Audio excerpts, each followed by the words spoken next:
Stanford University. Good afternoon, everyone. Welcome to the last section of Friday's and CS193P. We've got a couple guys, Adam and Nick from LinkedIn, to talk about some development on the iPhone, so I'm going to hand it off.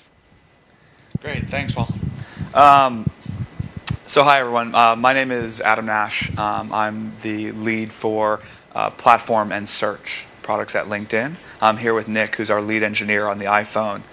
We thought we'd come in today and talk a little bit about our practical experience building our iPhone application. It's an amazingly important initiative for us at LinkedIn, and we've learned a lot along the way, and we thought it would be a benefit to the students in the class to see some real experience with technologies like Core Data and, of course, GameKit, which we actually use for something that's very much not a game. So I'm going to start off with just some basic background on the LinkedIn application and kind of where we are today. Then I'm going to hand it off to Nick, and Nick's going to walk through some of those experiences with both Core Data and GameKit. So, LinkedIn Mobile is pretty simple. For those of you not familiar with LinkedIn, it's the world's largest professional networking website. We basically are the social media platform for business people to get things done. We have over 60 million members. Our mission as a company is to connect the world's professionals to make them more productive and successful. The reason that's so important for us to be live on mobile is because we want that to be true anytime, anywhere, right? Professionals are the type of people who aren't at their desks all the time. They go from place to place. They go to meetings. They visit customers, clients, etc. And we want them to have the power of LinkedIn anywhere they go. And so obviously our mobile products are incredibly important to that and to our audience. For LinkedIn for iPhone has been actually one of our first mobile products and certainly our most successful. We actually, right after the iPhone shipped, we're a local company, obviously. It kind of tore through the company, right? Everyone got iPhones. We figured out how to make our internal systems work with it. Pretty soon after, we'd done a custom version of our m.linkedin.com website for the iPhone. And then soon after the native platform launched in June 2008, we launched our first native client. And since then, we've done a couple iterations. Actually, one of the iterations we did late last summer, which launched in October, was actually done by a student in CS193P who actually interned with us over the summer. And then, of course, we did a complete rebuild and redesign of the app and launched it December 28th. And that's what you'd see in the App Store today, is LinkedIn for iPhone 3.0. There's two areas of technical focus, as I mentioned at the beginning, that we're going to talk about today. We're going to talk about Core Data and the massive enhancements in performance with some key learnings about when to use it and how to use it. And then, of course, GameKit. We thought it was particularly interesting that GameKit was a technology not just for use for gaming or those typical applications, but also any time that you need to manage an interaction between people who are in person. So with that, I'm going to hand it off to Nick, who's going to start off with a discussion of Core Data. Oh, thank you. Oh, I think you have a mic. Yeah, I'm all wired up, I think. So I'm Nick Gillette. I'm the iPhone lead at LinkedIn, and I sort of cut my teeth at the company working on 3.0. There were a few sort of key lessons that we took away from that endeavor around both performance and then also kind of how you get two devices to interact with each other and what it means to be in a room full of people with an iPhone. I'll go over some of the lessons that we took away from that experience. The facts are that when we started the endeavor, we had some interesting performance issues. We had some performance profile that we didn't really feel provided like an optimal experience on the device. When you downloaded Adam's connections, actually, it took about a minute to a minute and a half for the device to really get all that wire data, parse through it, and then also serve it up in a display to the user, basically a simple table view. Table views in the iPhone are designed to perform, so it was very interesting to us that we weren't. That we didn't feel that we had a snappy UI, and that we didn't feel that, even with such a large data set, that we didn't feel that we were still giving the user the experience that we wanted to. To address this, we sort of started to aggressively look at caching. We started looking at ways that we can keep data local on the phone to the user and ways that we can give them the experience that we want, which is that their data is always available and that it's usable whenever they want to have it. 4.5 megabytes on the iPhone disk cache didn't give us the load time that we wanted. We just couldn't get that data out of flash memory fast enough. And so we started investigating ways that we could take that file size down. Core Data helped us with that. And we got a lot more performance with a lot less overhead. Some of the things that we took away from that were, versus our plist storage cache, we basically archived our member objects into a plist file and then saved that to disk. With core data, we dropped 90% of that disk size. We went from 4.5 megabytes to about 350 kilobytes. So you're talking a significant reduction in storage size, right? And this is using a SQLite backend, so it's searchable and you can sort it and all that.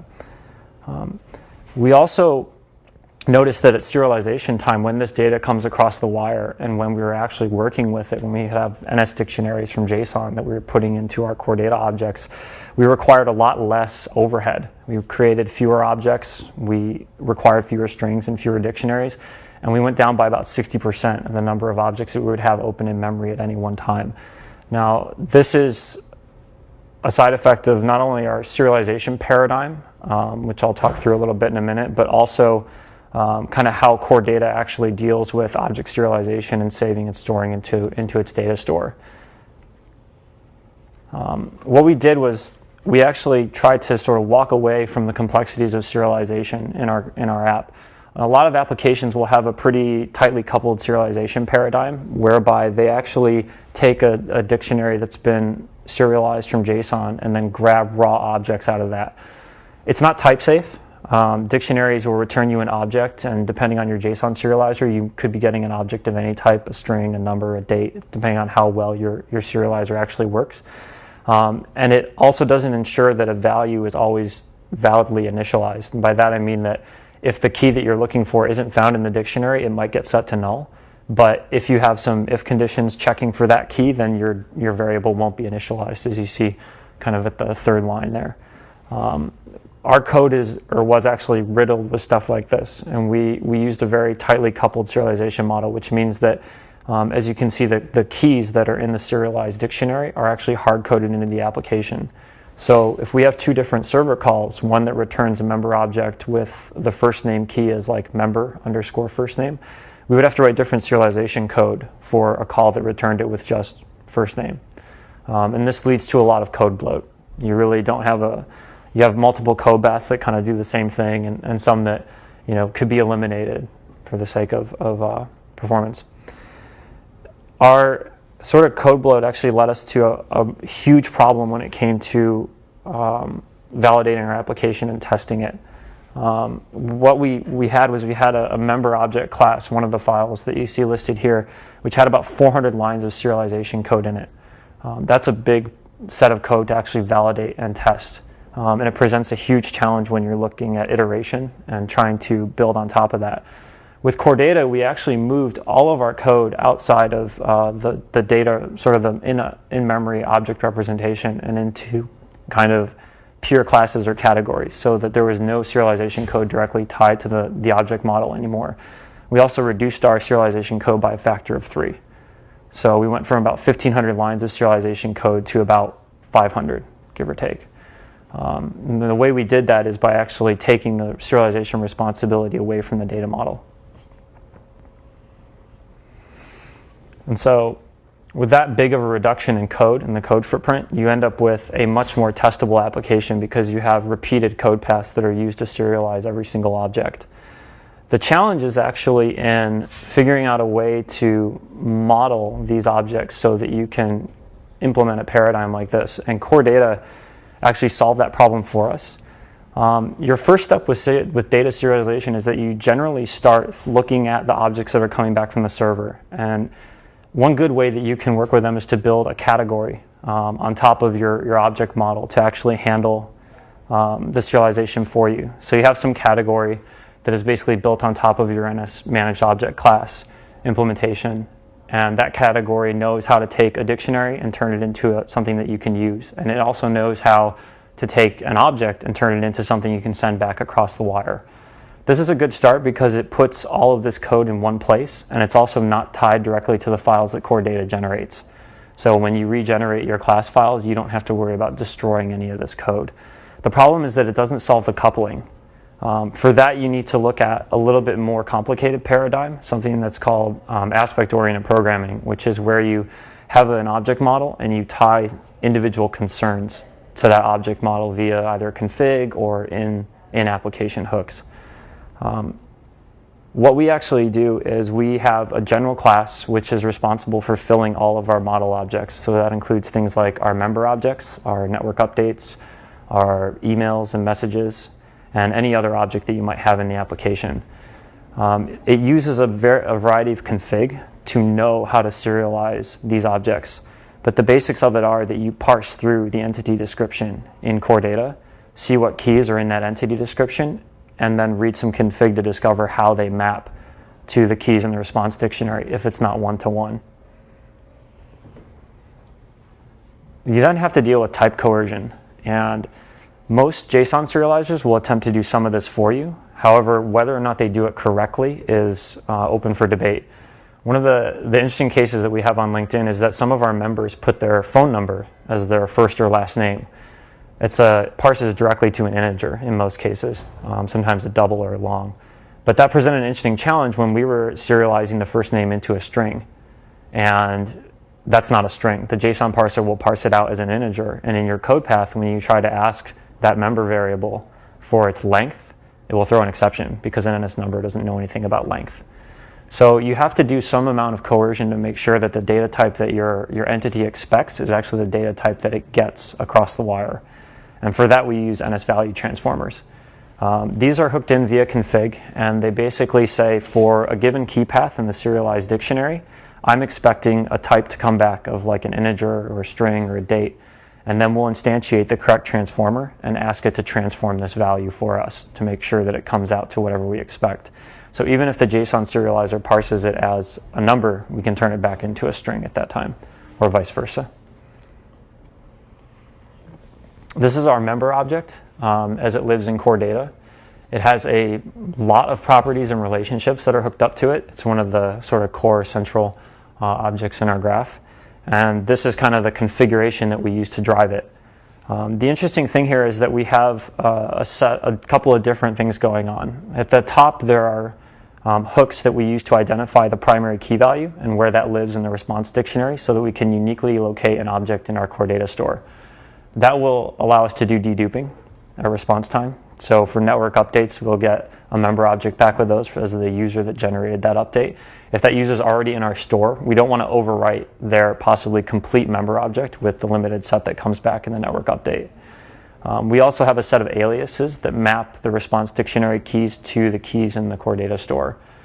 This is important because it basically allows us to say, all right, in one response dictionary we have the key first name, and the other we have the key member underscore first name. And finally, we have what are called concerns, and this is sort of the real aspect-oriented part of the core data storage system. These allow us to do operations on the entities as they come back that can't be mapped out in core data. For example, you don't want to have a dynamic property that generates a user's initial for their first name. The reason is that every time you render a table cell, you'll have to regenerate that property dynamically by concatenating the string of their first name. With a concern, we can do it at serialization time. If your member views that individual member object more than once, then doing it at serialization and archiving it into the core data store pays off performance-wise. Otherwise, you have to redo it every time they view that object.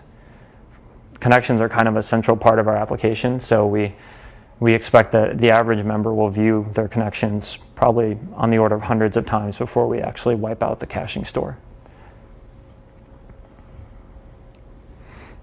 So finally, we have these concerns, and these are configuration-driven objects that allow us to do these operations. A lot of them use NS value transformers. Some of them are more complex. They can create entities or actually fill relationships on the other side if they need to. This is one example. It just fetches an initial transformer, which simply takes the first character from the string out of the config. And so that's how we got down to about a third of our code footprint for serialization.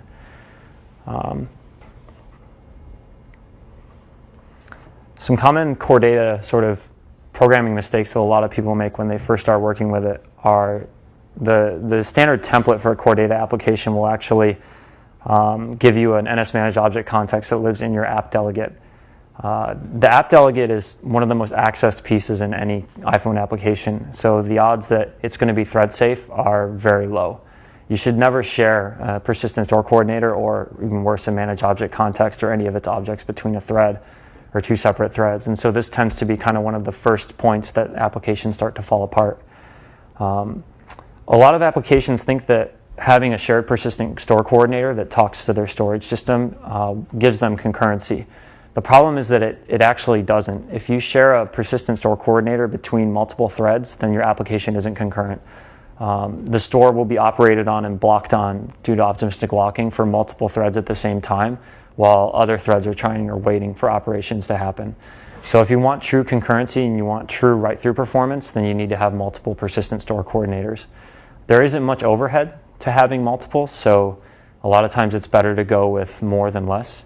If you have questions about which one is right, then you can instantiate manage object context with a shared one for, say, a view controller or some other pieces of shared code. A lot of programmers also tend to assume that their view controllers are single-threaded. And the truth is that only the UI delegate methods and the methods directly called by UIKit will be single-threaded in a view controller. So we often see that action calls or hooks that people have via their own delegates on view controllers get into threading problems. And this causes a huge issue if you have a shared manage object context for an individual view controller, when you use like a fetch results controller or even some more complex setups. Another big performance hit for core data is when you do actual class inheritance. So, for example, if you had some class which inherited from a member object, maybe you had a special class of member like a pro user or something, then you wouldn't want those to be modeled in your object graph in core data. You'd actually want them to be two separate entities, because following up that inheritance tree when core data faults on the key pass is very, very expensive. Finally, this is in the documentation, but it's worth stating again, don't store media in your core data store. Any binary large object will absolutely kill your performance. It's expensive to fetch, it's expensive to store, and it causes a lot of problems. And last but not least, manual serialization. It's what I talked about in the beginning, is that hard coding key pass is not really a scalable way to serialize your data objects. If you can at all, you're building anything larger than sort of a small scale application, you really need to be a bit more dynamic and a bit more flexible about it. That's kind of all for core data. Is there any catch-up questions or anything I can go through again? Sure. So for how long do you store the data in the core data? You have to refresh it. That depends on your implementation. We don't actually ever have to refresh our data unless we detect that it's gone stale. So we have APIs that allow us to detect whether or not a member's profile has changed, whether or not someone has added a new connection or removed one. And so using those APIs, we can actually eliminate objects or update objects in the cache. That obviously changes if you don't have an update policy. If you have a replacement policy, then your objects may become invalid based on how you replace them. A couple notes on the managed object context in general. You should fetch these kind of as you need them. There's no harm to having multiple in memory. They're very lightweight. It's the objects that live inside them that really take up the actual physical memory on the device. So if you're fetching 10,000 objects into more than one managed object context, you might want to rethink how your user is using your data. It's unlikely in that case that they're actually getting a usable interaction out of having all those objects in memory, so you should probably revisit that. But for true concurrency, again, each managed object context should point to its own persistent store coordinator. If you have a lot floating around in memory, then they can obviously share one, but for real concurrency, they should each have their own. In our application, we actually do this using a couple of different paradigms. We create persistent store coordinators on the fly, but we also have a facility for sharing them between multiple managed object contexts. They're easy enough to create, and you can sort of customize them as you need them for different persistent stores, etc. And the managed object contexts themselves, it's good to have sort of a static singleton method, maybe a category on an managed object, to vend back a new context for anyone that needs it. This way you encapsulate all the instantiation code in a very local code path that you can test, and then also hopefully detect any bugs or issues in pretty quickly. Again, with threading, a couple of things that'll kill you. The first thing is performing any kind of fetch on the main thread, which is the UI thread, is a really terrible idea. Even if you have a SQLite storage that is really fast, it's really hard to provide a snappy user interface when you're blocking the main thread for any kind of operation. Some usual do's on background threads, you usually want to put things like raw fetches. For the first time you're fetching objects into a context, you usually want to do that on its own thread. Once those objects have faulted against the store, then you can usually instantiate another manage object context and then pass out the object IDs of the ones that you used in the fetch. This comes in handy when you're doing complex sorting and searching fetches, things that have to search over multiple fields or sort multiple fields. You can then pass those IDs onto a thread to display to the user. Merging objects into the store should absolutely always be done on a background thread. And the reason for that is that optimistic locking can block your main thread and cause your UI to hang. So big note is don't ever block the main thread. And in your application, if you have a lot of serialization going on like we do in ours, you must absolutely pay attention to save notifications. Core data does a really good job of letting you know across the application which objects have been modified and which ones haven't. And when an object is modified, if you're paying attention to it, then you absolutely should refresh it. Otherwise, optimistic locking is going to be the bane of your existence when you try to save it. There's also facilities in core data for merging these objects. Once you detected that they've changed, you can set a merge policy to tell it, yes, you should overwrite the values, or no, you should try to merge the values, etc.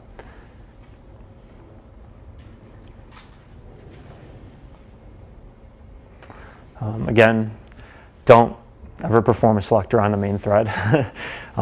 Please do just attach a new thread in the background for any complex operations. Lastly, I'll cover a little bit of our challenges with GameKit.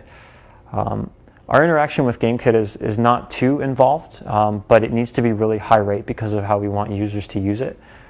The basic UI flow is that you can open a screen called In Person in the iPhone application, and it will actively scan for any other LinkedIn apps around you that are running in person. When it finds some, it will pull them up on the screen and display the list of users that you can connect to. This is one way that we encourage users to share their LinkedIn information actively with the people around them. And we see most of its adoption at conferences, but the UI is such that when you sit down with somebody in a meeting or in a conference, you can really interact with them quickly. And in order to do that with GameKit, there's some paradigms that you kind of have to avoid. One is the device choosing step of the typical GameKit UI. That's a huge blocker if the person has to go through and kind of click on what device they want. Our flow is more that they can kind of pick any device around them and then they can choose how to interact with that device. The big points with GameKit are usually kind of the typical ones that you see in the documentation. You shouldn't engineer for Wi-Fi unless you're going to restrict your application to Wi-Fi, because when it goes on Bluetooth, it's likely that it will fail. The bandwidth and the reliability of Bluetooth are such significantly smaller than with Wi-Fi that if you do all your testing on Wi-Fi and you do all your engineering on Wi-Fi, you're either going to be transmitting too much data or you're not going to have enough reliability for the packets to actually get across. The other big thing is focus on sort of the interaction you want people to have with your GameKit interface and not on the data that you need to drive it. That will lead you usually to using sort of just enough data to actually drive that interaction. If you use too much data, odds are that the user isn't going to be able to perform the action that they want at the rate that they want, because they're going to have to sort through a complex user experience. The big crux, of course, is sending media and large files. This almost always fails over Bluetooth. From other developers that I've talked to, trying to send anything more than a couple of kilobytes over Bluetooth, even with the reliable hook, is a way to absolutely kill your application's performance and drain the battery on an iPhone. The other key point is to require the user to act only when they absolutely have to. For us, that means that as developers, we'll take the responsibility for finding the devices around them, and we can get them to the point where they can act on those devices that we found, i.e. connect to other users, share some information, but we won't encourage them to take any action until that's the one that they can perform. These are all the properties of our member object, and these are the set that we actually send across for GameKit. It ends up being about 200 bytes of data, whereas a typical member object can occupy anywhere from 5 to 10 kilobytes of wire space. It's a significant reduction, and it's one that actually allows us to deliver a really fast, snappy user experience on GameKit, because we're not waiting for data to load into the device. Almost all of our interactions are on Bluetooth because most of our users are away from their normal Wi-Fi network or in an environment where Wi-Fi is not pervasive, like certain conferences or a meeting room. And we achieve that by simply accepting GameKit requests for the user. When a device wants to connect, our application will actually just accept that connection request for them and then send a small set of information. It's a very lightweight ping request to the other device so that it can display sort of the member's name, where they're from, and then the picture. It's important to note that that picture is not sent across on the Bluetooth connection because of its size. It's about 4 to 8 kilobytes. The other phone will actually load that over its data connection. That was one of our core challenges with GameKit, was kind of that, we have some data that can be large, but it's actually easier and faster, it turns out, for the phone to go out over the wire and fetch that data as opposed to having us send it over Bluetooth.